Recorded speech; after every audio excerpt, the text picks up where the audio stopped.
అటువంటి ప్రతిమ రెప్లికా అంటే వెంకటేశ్వర స్వామి గారి యొక్క ఆ ప్రతిమ కూడా కొంత తిరుమలని పోలి ఉంటుంది అని అంటున్నారు. ఆ పోలు ఉండేటప్పుడు పెట్టేటప్పుడు కొన్ని నిబంధనలకి లోబడే పెట్టాలి. ఇవన్నీ క్రాస్ వెరిఫై చేసుకోవాల్సింది ప్రభుత్వమా కాదా అని నేను అడుగుతాను. ఖచ్చితంగా మాట్లాడదాం. ఇంకా చాలా అంశాలు ఉన్నాయి. And YSR Congress party social మీడియాలో అయితే మీరు చేస్తున్న ప్రచారం నేను గమనించాను. అది వెంకటేశ్వర స్వామి ఆలయంలో, ఆలయం ఇన్ ద సెన్స్ తిరుపతిలో తొక్కిసలాట, ఆ తర్వాత సింహాచలం, ఆయన కూడా వెంకటేశ్వర స్వామి అవతారమే కదా, అక్కడ లక్ష్మీ నరసింహస్వామి విష్ణుమూర్తి దేవాలయం, విష్ణుమూర్తి అక్కడ, తర్వాత ఇప్పుడు ఇది కూడా ఇక్కడ వెంకటేశ్వర స్వామి టెంపుల్. ఎస్పెషల్లీ ఎందుకు అక్కడ జరుగుతూ ఉన్నాయి, ఏదో జరిగింది, చంద్రబాబు నాయుడు గారు చేసిన ఒక నిర్ణయం తప్పు అన్నట్టుగా విపరీతంగా ట్రోల్ చేస్తూ ఉన్నారు. దాని గురించి కూడా మిమ్మల్ని అడుగుతాను. ఒకసారి ఒక కాలర్తో మాట్లాడదాం. కర్నూలు నుంచి అలీ కాల్ చేశారు. అలీ గారు. నమస్తే సార్. నమస్తే అండి.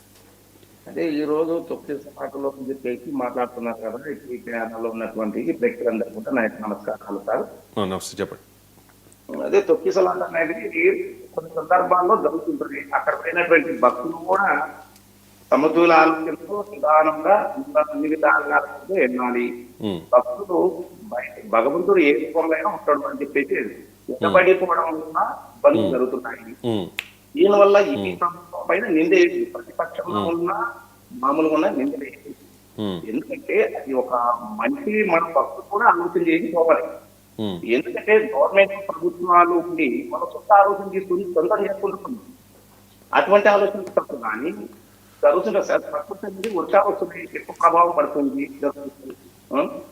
కొన్ని దీనివల్ల పెద్దగా ఇచ్చి కాదు జరుగుతుందా సార్, ఎక్కడైనా జరుగుతుంటుంది. కాకపోతే మరోసారి రాకుండా చర్య తీసుకోవాలి గవర్నమెంట్. ఏ గవర్నమెంట్ ఫామ్ లో ఉన్నా ఆ గవర్నమెంట్ చర్య తీసుకోవాలి.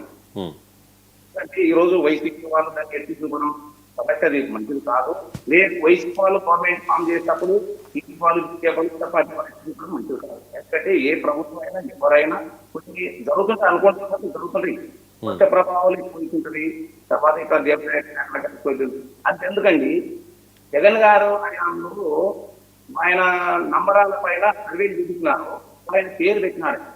మాకు చాలా బాధకరం అవుతుంది రైతులకి. ఆయన ఛానల్లో డైరెక్ట్ ఇప్పుడు చెప్పండి, ఆయన కూడా జగన్మోహన్ రెడ్డి అది ఏది మాయాసుల పైన విజయం చూపించడం పెట్టడం బాగుంది. అంటే ఏ సంవత్సరం వచ్చినా పెట్టడం బాగుంది. కానీ జగన్ అనిపించడం చాలా తప్పు.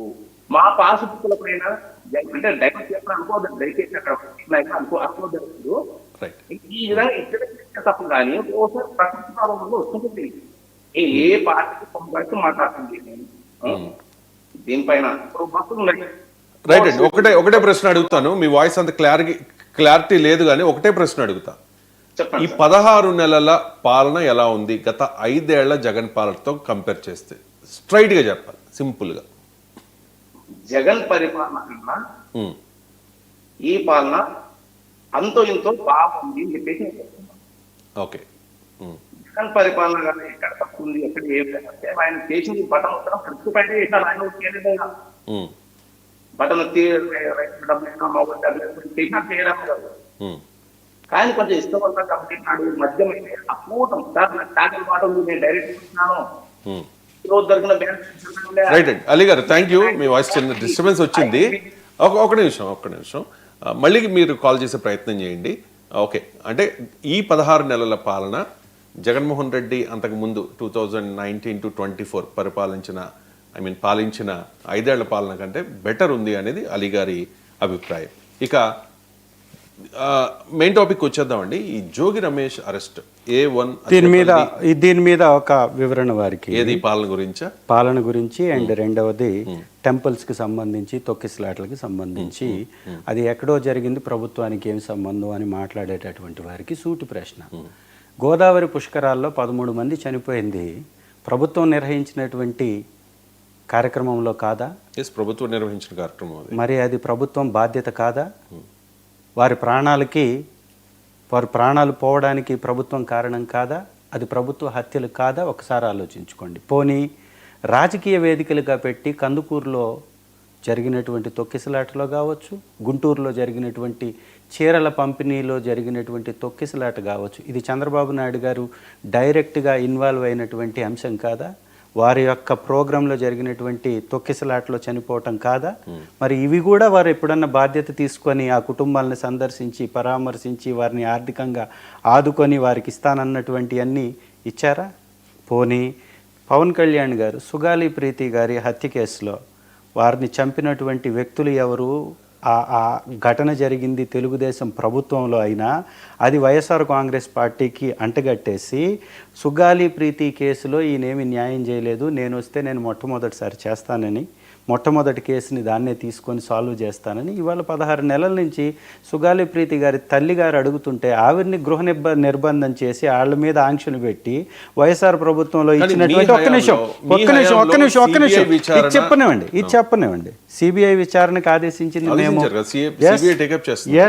ఇవాళ మేమేమంటున్నామంటే సుగాలి ప్రీతి గారి కేసు విషయంలో వారు చేసినటువంటి రాజకీయం ఎలా ఉంది అంటే జరుగుతాయి సంఘటనలు, జరిగిపోతాయి అంటే మీ అలా జరిగిపోయినటువంటి సంఘటననే తీసుకొచ్చి సుగాలి ప్రీతి మా మీద రుద్దారు కదా.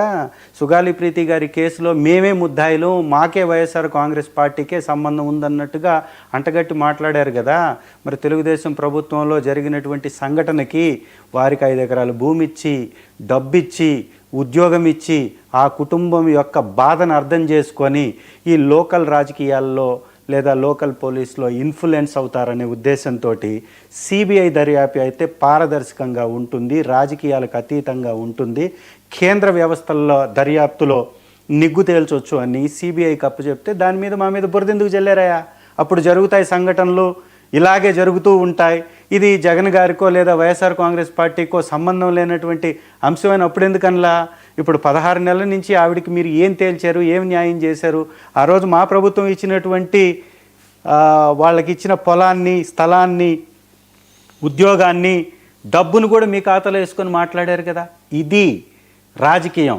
చంద్రబాబు నాయుడు గారు కానీ పవన్ కళ్యాణ్ గారు కానీ లేదా బీజేపీ పార్టీ కానీ అధికారంలో ఉంటే ఈ రాష్ట్రంలో విపత్తులు వచ్చినా, పంటకి మద్దతు ధర రాకపోయినా, యాక్సిడెంట్లు అయి జనాలు చనిపోయినా, విద్యా వ్యవస్థలో సర్వనాశనం అయిపోయి భోజనాల్లో పురుగులు వచ్చినా, ఆడబిడ్డల బాత్రూముల్లో కెమెరాలు పెట్టినా, ఎక్కడ ఏ సంఘటన జరిగినా, వ్యవస్థలు నిర్వీర్యం అయిపోయినా ఇది ప్రకృతి యొక్క సమస్యగా, సమాజం యొక్క సమస్యగా, ఇది ఎవరికి ప్రభుత్వానికి తప్పు లేనటువంటి విషయంగా చూస్తారు. అదే జగన్మోహన్ రెడ్డి గారి హయాంలో లేదా వైఎస్ఆర్ కాంగ్రెస్ పార్టీకి సంబంధించినటువంటి వారు ఒక్క మాట మాట్లాడితే అదొక పెద్ద బూతుగా, అదొక పెద్ద ప్రళయంలాగా, ఈ రాష్ట్రానికి వచ్చినటువంటి ముప్పులాగా, లేదు ఈ దేశానికే వచ్చినటువంటి ముప్పులాగా ఈ విధంగా చిత్రీకరించడం అనేది కూడా మంచి పద్ధతి కాదు కదా అని అడుగుతున్నా. ఇక జోగి రమేష్ అరెస్ట్ మీద కూడా మాట్లాడదాం. ఈ లోపల ఏలూరు నుంచి శ్రీనివాస్ గారు కాల్ చేశారు. శ్రీనివాస్ గారు నమస్తే